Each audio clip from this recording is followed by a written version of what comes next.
Just to repeat, we would use a chart if possible. So oxygen's on the chart, but when we look for ethanol, ethanol's not on the chart.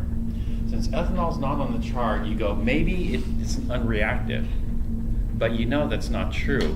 Ethanol's not unreactive. Ethanol, did you hear about the kids at the high school in Santa Clarita? Did you hear about that? One of the things that people like to do is they get these big 5-gallon like Sparkletts water jugs, and they fill it with ethanol, and then they shake it up and they get ethanol vapor, and they make a little ethanol rocket or cannon, and this big flame shoots up. Have you seen that? I'll show it to you. But they did a couple of things wrong because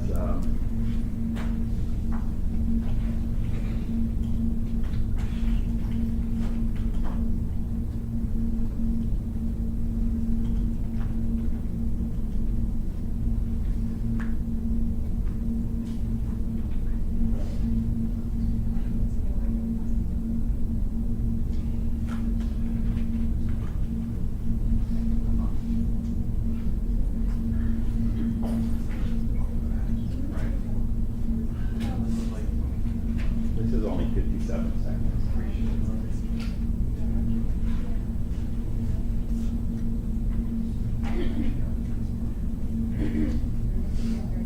This is the methanol. Methanol and ethanol are going to burn similarly.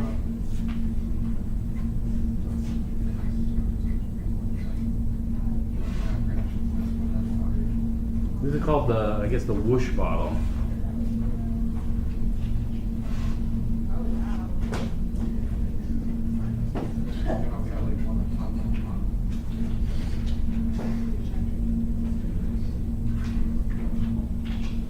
All right, so what happened in Santa Clarita is what you do is you just fill this up with a minimum of liquid, and then what you let the liquid evaporate, so it's only vapor, alcohol vapor in there. So if it's only alcohol vapor, then the alcohol vapor ignites like that and creates a nice blue flame.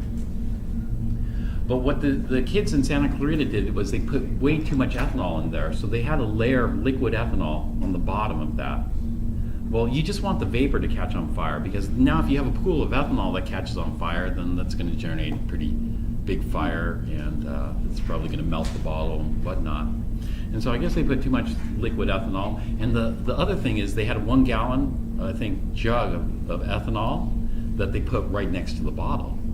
And so, I guess it was uncapped.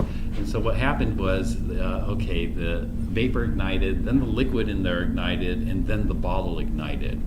And apparently the kid suffered like 3rd-degree burns or something like that, and was in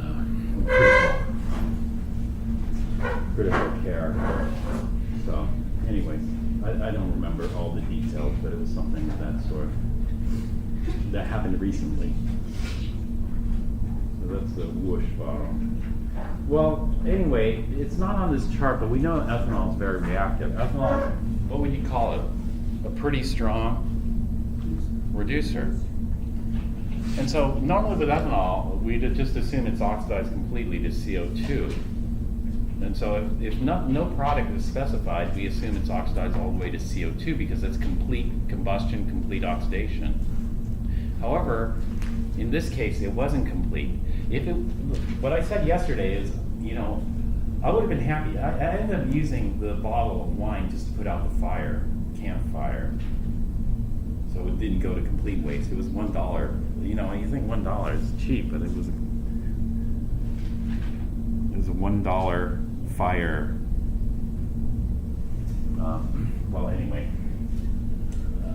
Extinguisher. This is kind of expensive, but I would have been happy if the ethanol was oxidized completely to CO2, and then I would have had sparkling grape juice, because then, at least CO2 would create some nice bubbles in there, got sparkling wine, would be happy.